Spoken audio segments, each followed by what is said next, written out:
नमस्कार दोस्तों, आपके अपने चैनल हमारे संस्कार में आपका बहुत बहुत स्वागत है। आज हम आपके लिए गुप्त नवरात्रि के तीसरे दिन माँ षोडशी यानी माँ त्रिपुर सुंदरी के कथा लेकर आए हैं। अगर आप हमारे चैनल पर नए हैं, अभी तक आपने चैनल को सब्सक्राइब नहीं किया है तो प्लीज़ हमारे चैनल को सब्सक्राइब करें, वीडियो को लाइक करें, ज़्यादा से ज़्यादा शेयर करें ताकि यह कथा सुनने का लाभ और लोगों को भी प्राप्त हो सके।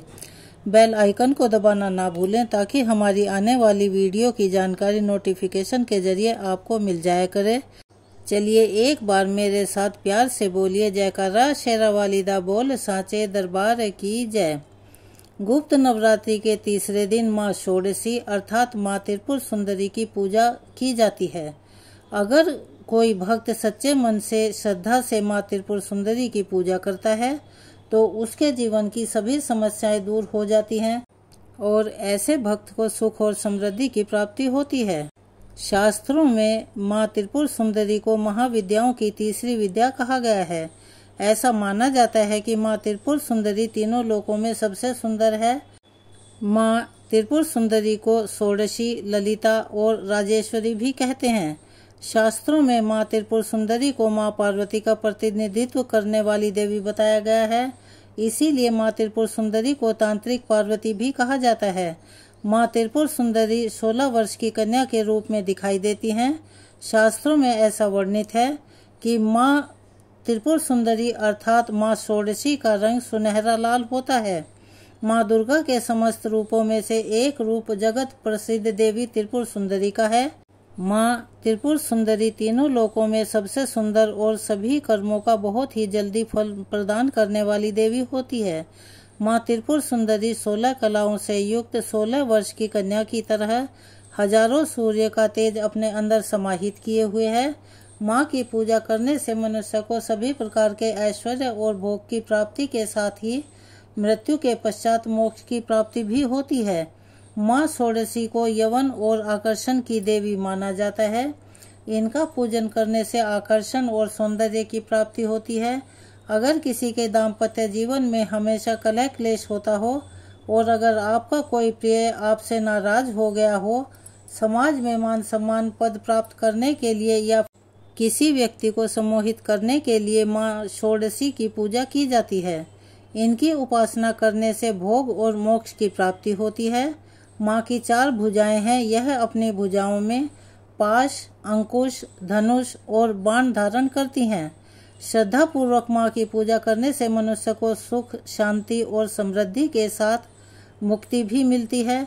अगर कोई व्यक्ति सच्चे मन से माँ त्रिपुर सुंदरी की पूजा करता है तो वह आसानी से अपने शरीर, मन और भावनाओं को नियंत्रित कर सकता है। माँ षोडशी की पूजा करने से पारिवारिक सुख और अनुकूल जीवन साथी भी प्राप्त होता है। इसीलिए गुप्त नवरात्रि में मुख्य रूप से माँ षोडशी की पूजा करने का नियम है। माँ की पूजा करने के लिए सूर्यास्त के पहले स्नान करने के बाद सफ़ेद रंग के वस्त्र धारण करें। सफ़ेद ना हो तो हल्के रंग के वस्त्र धारण करके भी पूजा की जा सकती है।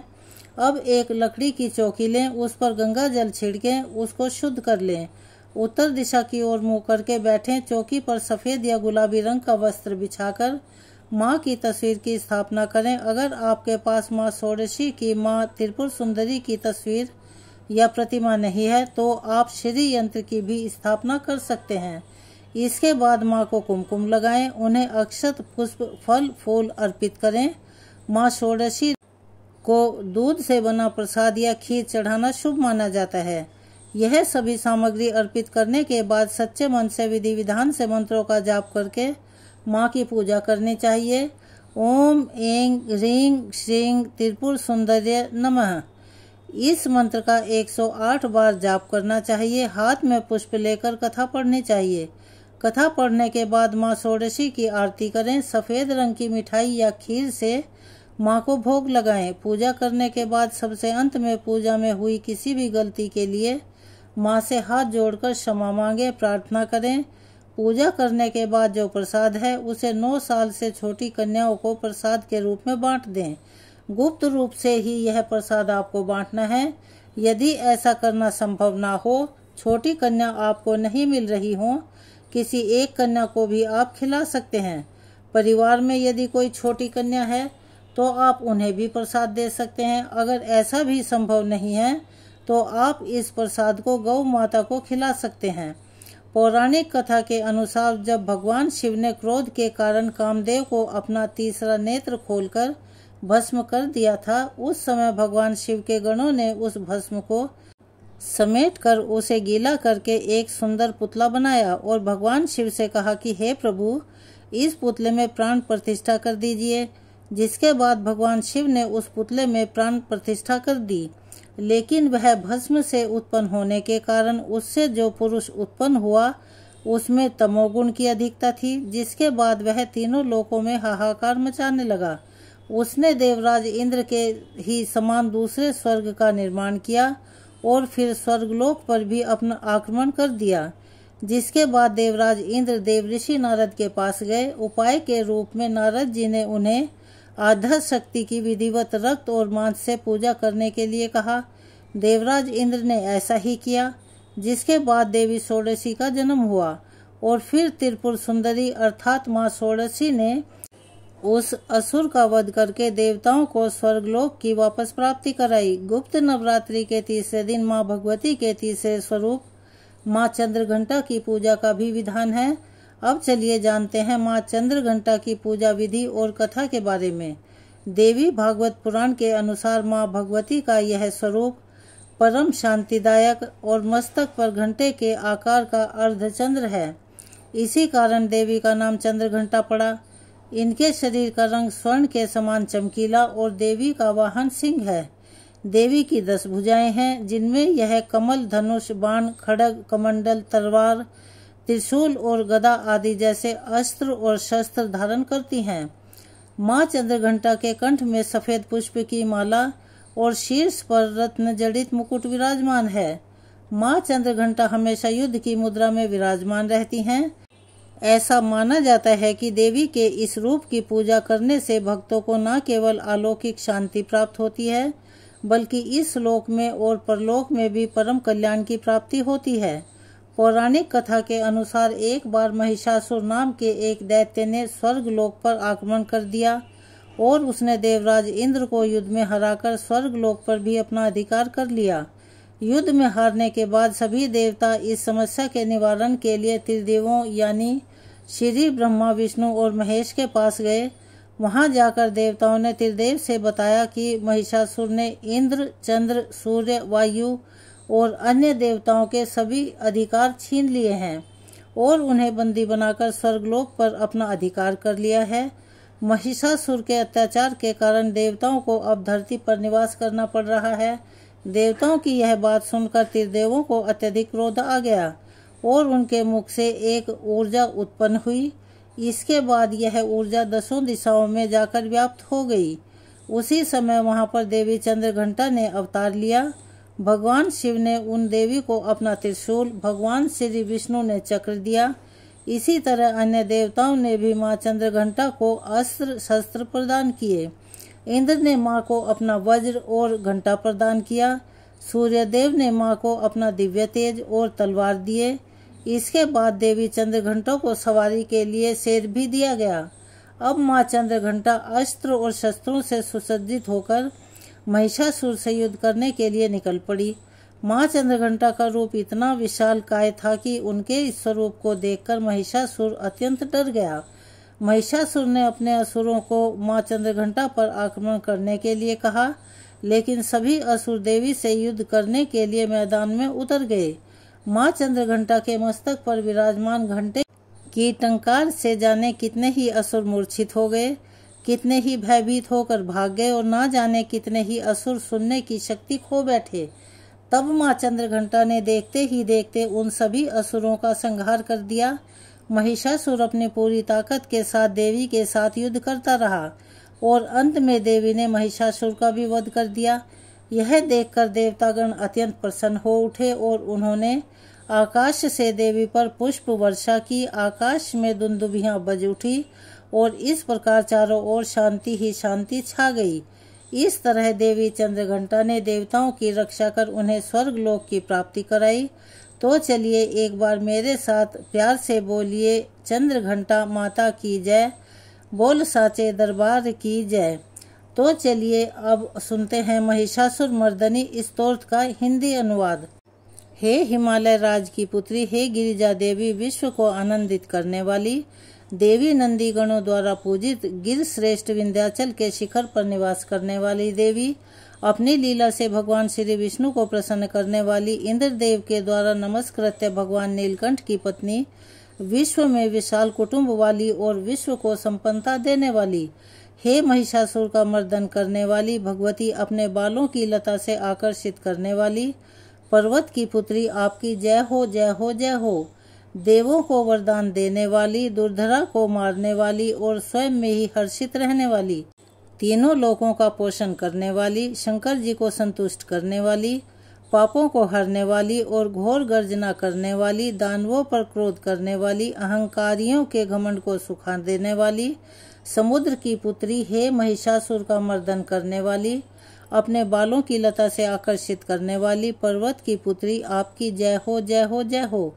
हे जगत माता, हे मेरी माँ, प्रेम से कदम के वन में वास करने वाली, हास्य भाव में रहने वाली, हिमालय के शिखर पर स्थित अपने भवन में विराजित, मधु की तरह मधुर मधु कैटब का मद नष्ट करने वाली, महिष को विदीर्ण करने वाली, सदा युद्ध में लिप्त रहने वाली, महिषासुर का मर्दन करने वाली, अपने बालों की लता से आकर्षित करने वाली पर्वत की पुत्री, आपकी जय हो जय हो जय हो।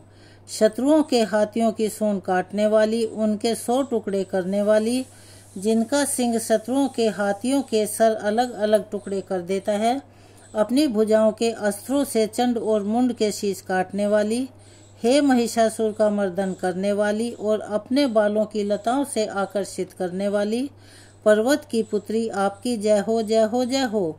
रण में मदोन्मत्त शत्रुओं का वध करने वाली, अजर अविनाशी शक्तियां धारण करने वाली, प्रमथनाथ अर्थात शिवजी की चतुराई जानकर उन्हें अपना दूत बनाने वाली, दुर्मति और बुरे विचार वाले दानव के दूत के प्रस्ताव का अंत करने वाली, हे महिषासुर का मर्दन करने वाली, अपने बालों की लता से आकर्षित करने वाली पर्वत की पुत्री, आपकी जय हो जय हो जय हो। शरणागत शत्रुओं की पत्नियों के आग्रह पर उन्हें अभयदान देने वाली, तीनों लोकों को पीड़ित करने वाले दैत्यों पर प्रहार करने योग्य त्रिशूल धारण करने वाली, देवताओं की दुदुम्बी से दुमदुम की ध्वनि को सभी दिशाओं में व्याप्त करने वाली, हे महिषासुर का मर्दन करने वाली, अपने बालों की लता से आकर्षित करने वाली पर्वत की पुत्री, आपकी जय हो जय हो जय हो।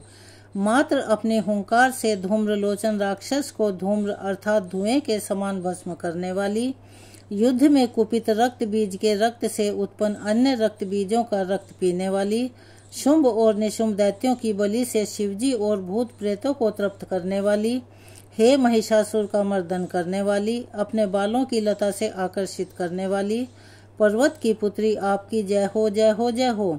युद्ध भूमि में जिनके हाथों में कंगन धनुष के समान चमकते हैं, जिनके सोने के तीर शत्रुओं को विदीर्ण करके लाल हो जाते हैं और उनकी चीखें निकालते हैं, चारों प्रकार की सेनाओं, हाथी घोड़ा पैदल रथ का संहार करने वाली, अनेक प्रकार की ध्वनि करने वाले बटकों को उत्पन्न करने वाली, हे महिषासुर का मर्दन करने वाली, अपने बालों की लता से आकर्षित करने वाली पर्वत की पुत्री, आपकी जय हो जय हो जय हो। देवांगनाओं के तत् था थई थई आदि शब्दों से युक्त भाव में नृत्य में मग्न रहने वाली, कुकुट कुडुडीज गीतों को सुनने में लीन, मृदंग की धुधुक धीमी धीमी आदि गंभीर ध्वनि सुनने में लिप्त रहने वाली, हे महिषासुर का मर्दन करने वाली, अपने बालों की लता से आकर्षित करने वाली पर्वत की पुत्री, आपकी जय हो जय हो जय हो। जयकार करने और स्तुति करने वाले समस्त विश्व के द्वारा नमस्कृत्य अपने नूपुर की झंझन और झिमझिम शब्दों से भूतपति महादेव को मोहित करने वाली, नटी नटों के नायक अर्धनारीश्वर के नृत्य से सुशोभित नाट्य में तल्लीन रहने वाली, महिषासुर का मर्दन करने वाली, अपने बालों की लता से आकर्षित करने वाली पर्वत की पुत्री, आपकी जय हो जय हो जय हो। आकर्षक कांति के साथ अति सुंदर मन से युक्त और रात्रि के आश्रय अर्थात चंद्रदेव की आभा को अपने चेहरे की सुंदरता से फीका करने वाली, काले भंवरों के समान सुंदर नेत्रों वाली, हे महिषासुर का मर्दन करने वाली, अपने बालों की लता से आकर्षित करने वाली, पर्वत की पुत्री आपकी जय हो जय हो जय हो। महायोद्धाओं से युद्ध में चमेली के पुष्पों की तरह कोमल स्त्रियों के साथ रहने वाली तथा चमेली की लताओं की तरह कोमल भील स्त्रियों से जो झिंगुर के झुंड की तरह गिरी हुई हैं, चेहरे पर उल्लास से उत्पन्न उषा काल के सूर्य और खिले हुए लाल पुष्प के समान मुस्कान वाली, हे महिषासुर का मर्दन करने वाली, अपने बालों की लता से आकर्षित करने वाली, पर्वत की पुत्री आपकी जय हो जय हो जय हो। जिनके कानों से लगातार मध बहता रहता है, उस हाथी के समान उत्तेजित हे गजेश्वरी, तीनों लोकों के आभूषण रूप सौंदर्य शक्ति और कलाओं से सुशोभित हैं। हे राजपुत्री, सुंदर मुस्कान वाली स्त्रियों को पाने के लिए मन में मोह उत्पन्न करने वाली, मनमत की पुत्री के समान हे महिषासुर का वर्धन करने वाली, अपने बालों की लता से आकर्षित करने वाली, पर्वत की पुत्री आपकी जय हो जय हो जय हो। जिनका कमल दल के समान कोमल स्वच्छ और कांति से युक्त मस्तक है, हंसों के समान जिनकी चाल है, जिनसे सभी कलाओं का उद्भव हुआ है, जिनके बालों में भंवरों से घिरे कुमुदनी के पुष्प और बकुल पुष्प सुशोभित हैं, उन महिषासुर का मर्दन करने वाली, अपने बालों की लताओं से आकर्षित करने वाली, पर्वत की पुत्री आपकी जय हो जय हो जय हो। जिनके हाथों में मुरली से बहने वाली ध्वनि से कोयल की आवाज भी लज्जित हो जाती है, जो खिले हुए फूलों से रंगीन पर्वतों से विचरती हुई पुलिन जनजाति की स्त्रियों के साथ मनोहर गीत गाती हैं, जो सद्गुणों से संपन्न सबरी जाति की स्त्रियों के साथ खेलती हैं, उन महिषासुर का मर्दन करने वाली, अपने बालों की लता से आकर्षित करने वाली, पर्वत की पुत्री आपकी जय हो जय हो जय हो। जिनकी चमक से चंद्रमा की रोशनी फीकी पड़ जाए, ऐसे सुंदर रेशम के वस्त्रों से जिनकी कमर सुशोभित है, देवताओं और असुरों के सर झुकने पर उनके मुकुट की मणियों से जिनके पैरों के नाखून चंद्रमा की तरह दमकते हैं, और जैसे सोने के पर्वतों पर विजय पाकर कोई हाथी मदोन्मत्त हो जाता है, वैसे ही देवी के उरोज कलश की तरह प्रतीत होते हैं। ऐसी हे महिषासुर का मर्दन करने वाली, अपने बालों की लता से आकर्षित करने वाली, पर्वत की पुत्री आपकी जय हो जय हो जय हो। सहस्त्र दैत्यों के सहस्त्र हाथों से सहस्त्र युद्ध जीतने वाली और सहस्त्र हाथों से पूजित सुर तारक उत्पन्न करने वाली, उसका तारकासुर के साथ युद्ध कराने वाली, राजा सूरत और समाधि नामक वैश्य की भक्ति से समान रूप से संतुष्ट होने वाली, महिषासुर का मर्दन करने वाली, बालों की लता से आकर्षित करने वाली, पर्वत की पुत्री आपकी जय हो जय हो जय हो। जो भी आपके दयामय पद कमलों की सेवा करता है, हे कमले, वह व्यक्ति कमल निवास कैसे न बने। शिवे, आपके पद कमल ही परम पद हैं, उसका ध्यान करने पर भी परम पद में कैसे नहीं पाऊंगा। हे महिषासुर का मर्दन करने वाली, बालों की लता से आकर्षित करने वाली, पर्वत की पुत्री आपकी जय हो जय हो जय हो। सोने के समान चमकते हुए नदी के जल से जो आपके रंग भवन में छिड़काव करेगा, वह इंद्राणी के वक्ष से आलिंगित होने वाले इंद्र के समान सुखानुभूति क्यों नहीं करेगा। हे वाणी, हे सरस्वती, आप में मांगलिक का निवास है, मैं आपके चरणों की शरण लेता हूँ। हे महिषासुर का मर्दन करने वाली, अपने बालों की लता से आकर्षित करने वाली, पर्वत की पुत्री आपकी जय हो जय हो जय हो। आपका निर्मल चंद्र समान मुख चंद्रमा का निवास है, जो सभी अशुद्धियों को दूर कर देता है। नहीं तो क्यों मेरा मन इंद्रपुरी की सुंदर स्त्रियों से विमुख हो गया है। मेरे मत के अनुसार आपकी कृपा के बिना शिव नाम के धन की प्राप्ति कैसे संभव हो सकती है। हे महिषासुर का मर्दन करने वाली, बालों की लता से आकर्षित करने वाली, पर्वत की पुत्री आपकी जय हो जय हो जय हो। हे दीनों पर दया करने वाली उमा, मुझ पर भी दया कर ही दो। हे जगत जननी, जैसे आप दया की वर्षा करती हो, वैसे ही तीरों की भी वर्षा करती हो। इसीलिए इस समय जैसा आपको उचित लगे वैसा करो, मेरे पाप और ताप दूर कर दो। हे महिषासुर का मर्दन करने वाली, बालों की लता से आकर्षित करने वाली, पर्वत की पुत्री आपकी जय हो जय हो जय हो। तो यह थी आज गुप्त नवरात्रि के तीसरे दिन की कथा और पूजा विधि। कथा की जानकारी, नवरात्रि के अगले दिन की महाविद्या की कथा आप हमारी अगली वीडियो में सुनेंगे। उस वीडियो का इंतज़ार ज़रूर कीजिएगा। अगर आप हमारे चैनल पर नए हैं, अभी तक आपने चैनल को सब्सक्राइब नहीं किया है, तो प्लीज़ हमारे चैनल को सब्सक्राइब करें, वीडियो को लाइक करें, ज़्यादा से ज़्यादा शेयर करें ताकि इस कथा का लाभ और लोगों को भी मिल सके। बेल आइकन को दबाना ना भूलें ताकि हमारी आगे आने वाली वीडियो की जानकारी नोटिफिकेशन के जरिए आपको मिल जाया करे। कमेंट्स बॉक्स में जय माता दी, जय हो षोडशी माता की, जय हो त्रिपुर सुंदरी की लिखना ना भूलें। हर हर महादेव। अपना सहयोग और प्यार हमें ऐसे ही देते रहें। धन्यवाद।